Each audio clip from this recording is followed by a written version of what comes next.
Welcome to Between Two Lances. I think this is our fourth episode.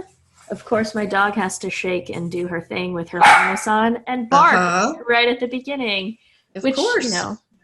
Is always fun.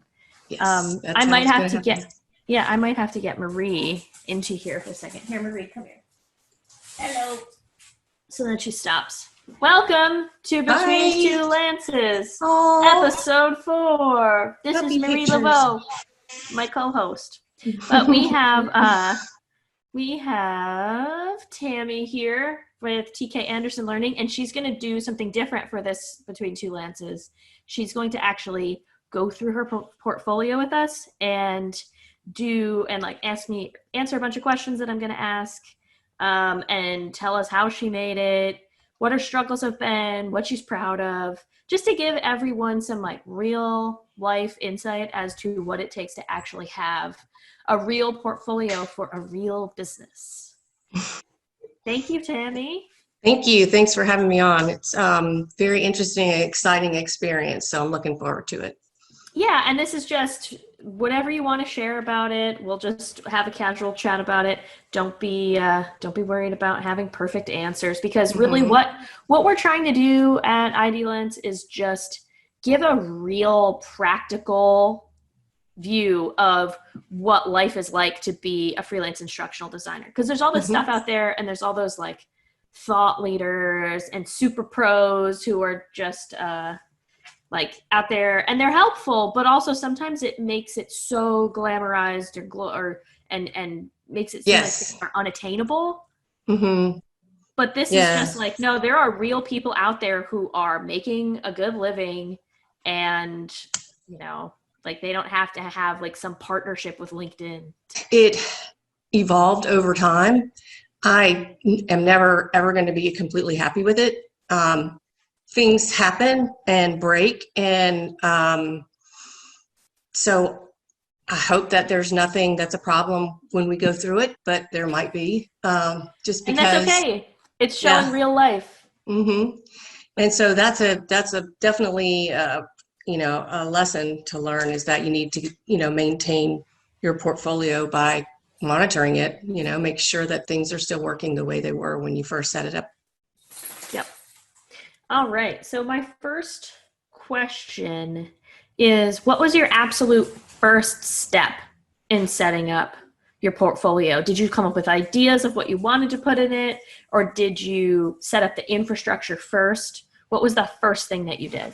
The first thing I did was start to gather my assets together. I had to go through a lot of work to update some of the things I did for clients so that they were not branded, completely changing color schemes, removing anything that was a reference to a certain client, and then just getting their approval to make sure that they agree that, they're okay with me using it.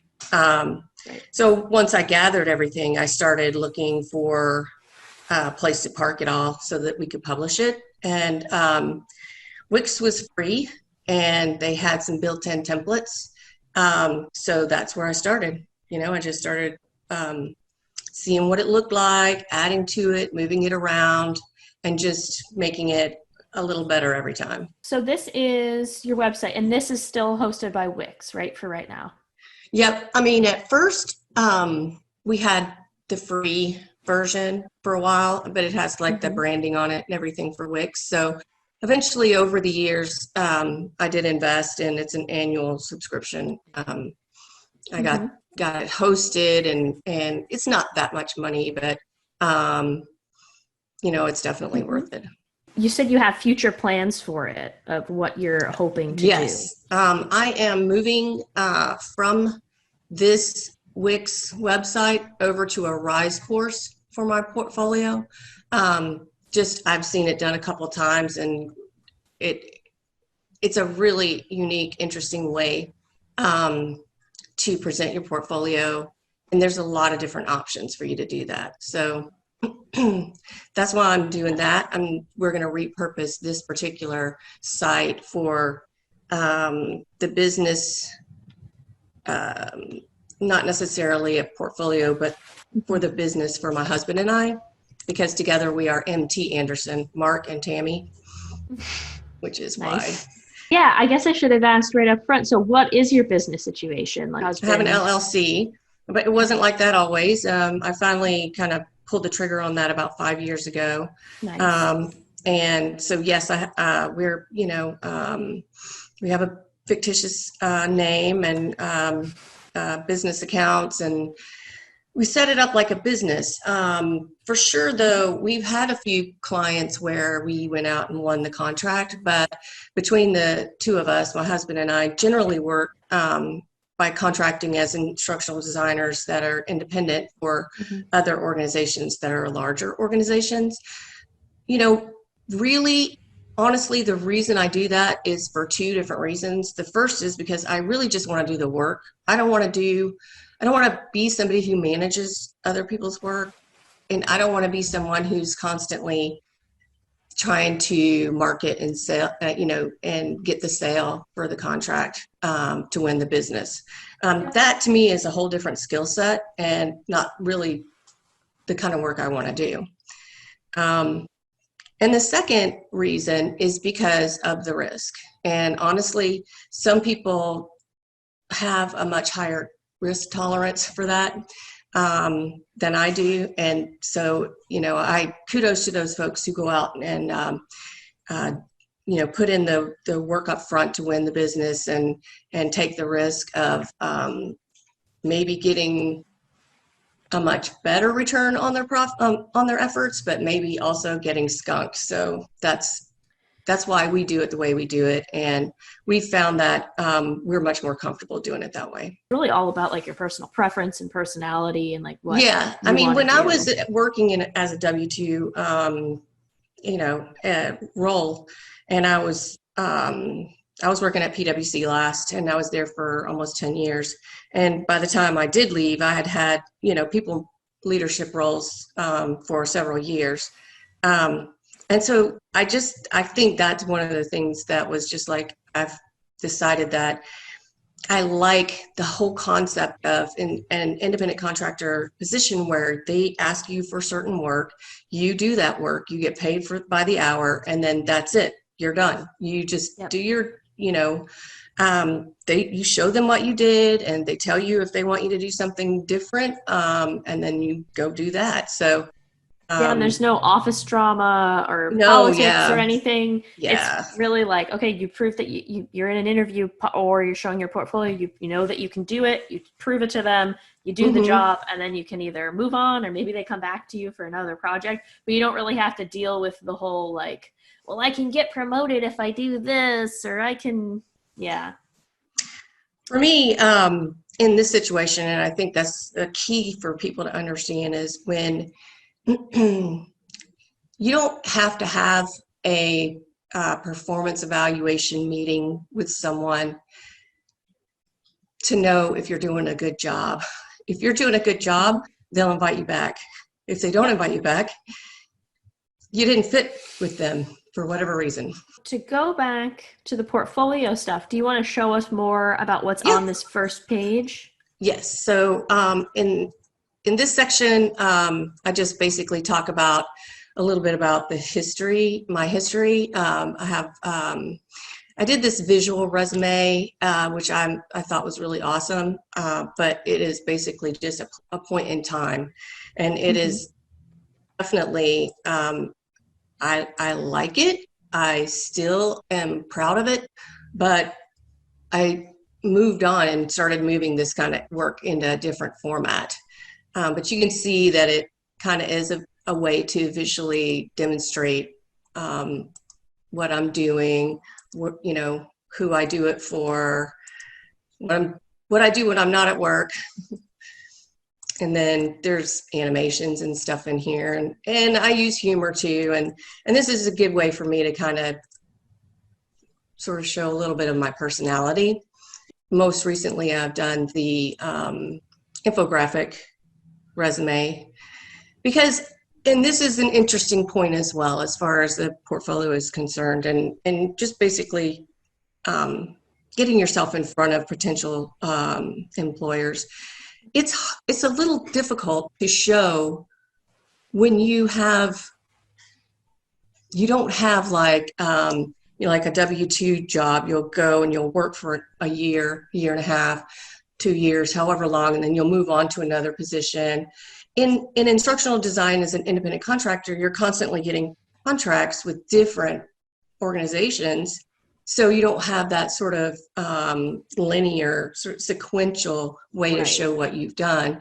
If you did, it would be 100 miles long, so you can't really, after a while, you can't really demonstrate what you've done that way. So that's why I'm constantly looking for ways to kind of group the work in a way that makes it impactful and shows what I've done and what I can do without necessarily having to go into that kind of detail about every single thing I've done. I kind of organized this as to, what the tools are that I've used. So I have experience and expertise with the tools that you'll see over here on the right. Yep. The mode, is it blended, e-learning, ILT, or performance support? And that's something that also new instructional designers don't necessarily think about, is that performance support is a great way to also expand what you can do with instructional design. Yeah.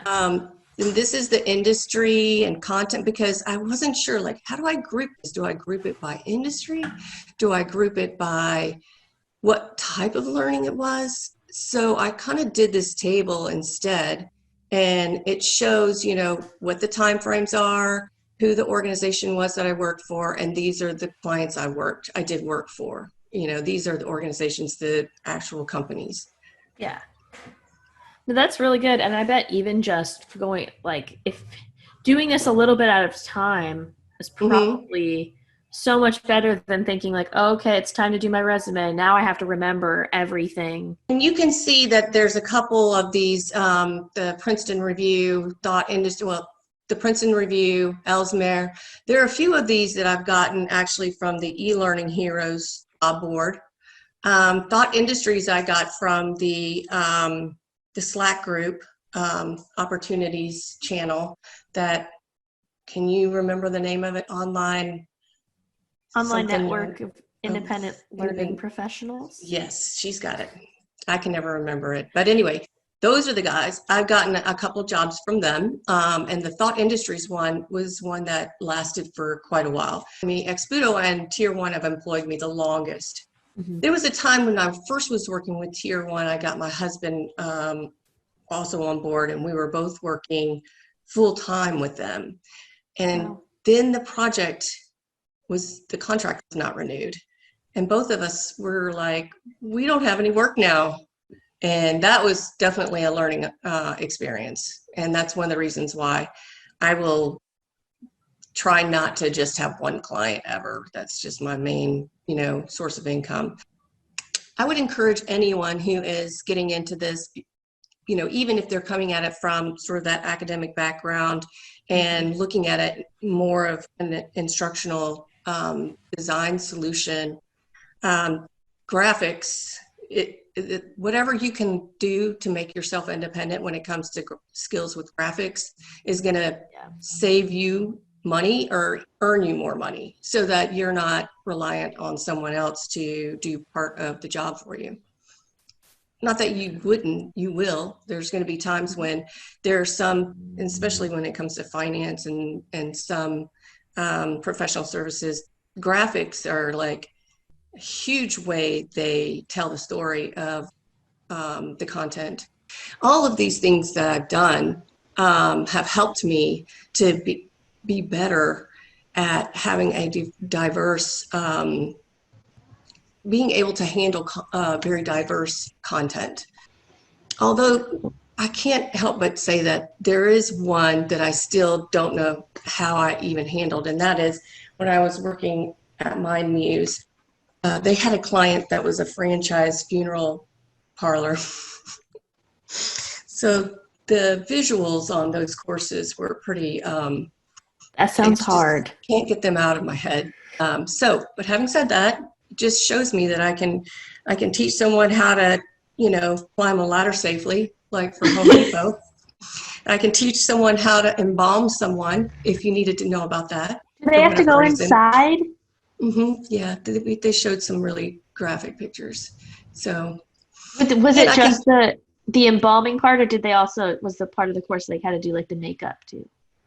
I can't remember. I don't think I remember the makeup, because this course was about embalming. Okay. But they had a series of courses, and I'm sure one of them was makeup. So I'm just thinking of, now I'm thinking of a lot in my head because I've decided to listen to an audiobook while I walk every day, and I've been listening to Salem's Lot, which is yes, the vampire stuff, and I'm at the part where like there was the funeral, and now I'm just now I'm like, how do you cover up vampire bites? Yeah, I don't know. You'd have to ask Anne Rice. And would death by a vampire affect the embalming process?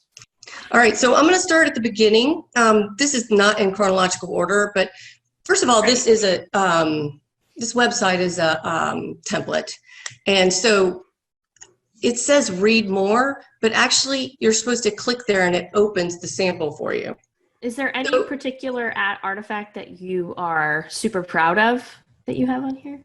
Well, I started on the left, and I think that's kind of how I like to do it. I put the things that I like the most on the left, and then I move towards the right. Some of the things that I've done with VideoScribe are really awesome, and this is basically explainer video stuff. So that's one, and this was embedded in a storyline course. But it was one of the VideoScribes that I did it. And this one was awesome. It was a eLearning Heroes Challenge for STEP infographic. So this one is obsolete now because it's a hover one. Right. So, and tell people why it's obsolete. It's obsolete because mobile learning and the responsive format that we have now, you can't use this on your phone or your tablet. And so this course was one of my projects from MindMuse, where it was teaching salespeople that are on the floor how to sell these office chairs to clients that come in. And it's a client that has really, really big sales team and department. They sell basically a whole office full of furniture. Very few of them come in and just look on the floor and just get one by one. But this has this sort of built-in menu, the custom menu, which is awesome. And I played a lot with that, and that was fun. And it has also, which if I can get to it. I want that blue chair. I know, there were so many chairs I wanted on here. They were so awesome. But I'm going to come over here. One of the things I really like about this is this sort of training scenario. That's a branching scenario. It was like one of my first ones I ever did. And I just had a lot of fun with it. Cool. So she's basically trying to sell her, something. She, of course, needs a huge amount of chairs because they're a global office, and they just, need to pretty much buy everything on the floor. Giving you a sense, giving the salesperson a sense of like what this conversation would go like. You go one direction, and it's mesh, and she'll tell you about that. And you can also click previous and go back and choose upholstered if you want to see what that one is like as well. Now, when you were working on this, how much of the content did they give you, and how much did you have to sort of like brochure. Get through interview? Oh, okay, you got a brochure. They gave me a couple brochures. When you put these on your website, and just making sure my toddler isn't busting through, and I see that they're hosted at Amazon. Is there any advice you have in terms of when you're getting storyline files and hosting them and putting them on your website?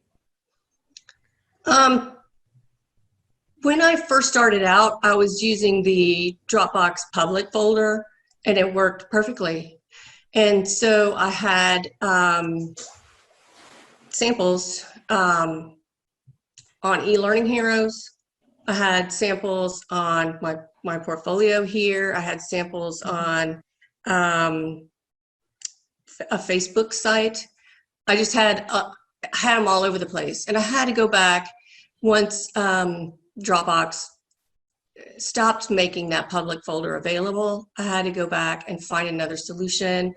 I had to do a lot of research on that. And so that's definitely, like I said at the beginning, which I'm not sure if we were able to record, but it was one of those things where you want to be constantly keeping up with what's going on with your portfolio so that things actually do work the way they're intended.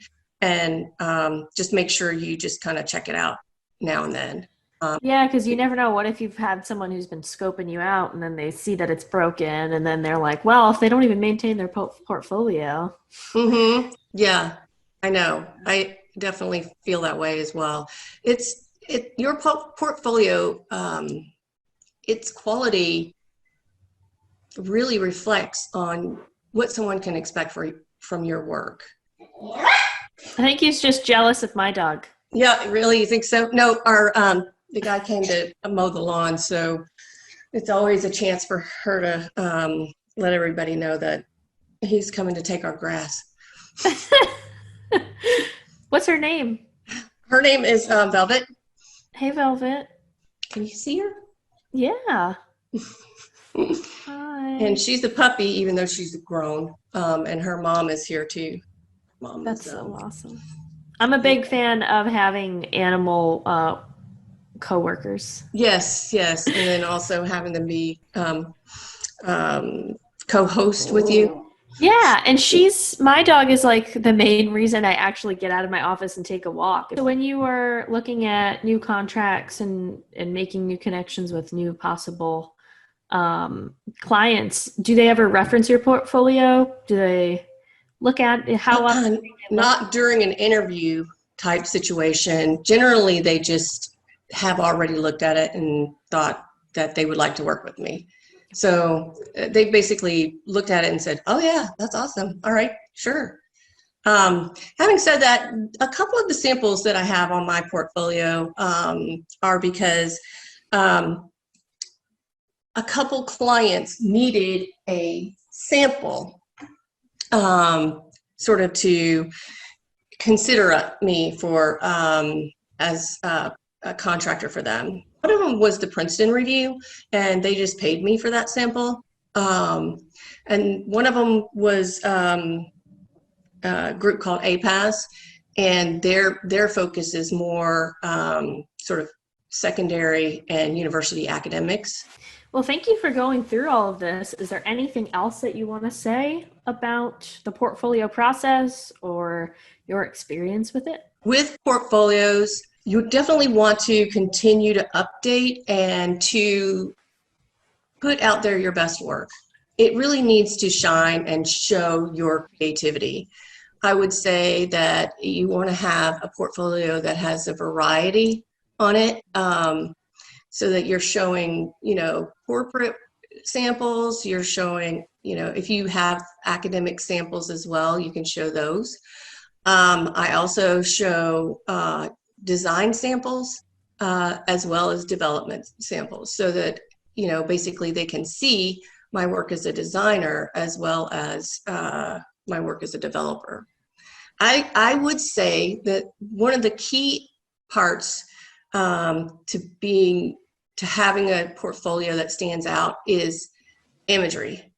Making sure that the images that are used are impactful and that your layout is clean, if as clean as it can be, because it's definitely something that's changed and evolved over time, that we're moving towards having a more clean, reduced page look. In terms of design samples, what are the types of things you have on here? That wireframe that you just saw. Yeah, it flashed as soon as I was saying that. Mm-hmm. So this is is an example of a wireframe, which is basically something that's between like a written outline and a storyboard. It kind of shows you at a glance what the client can expect the lesson to look like. Well, great. Thank you for joining us on Between Thanks for having Two. me. Yeah, you're welcome.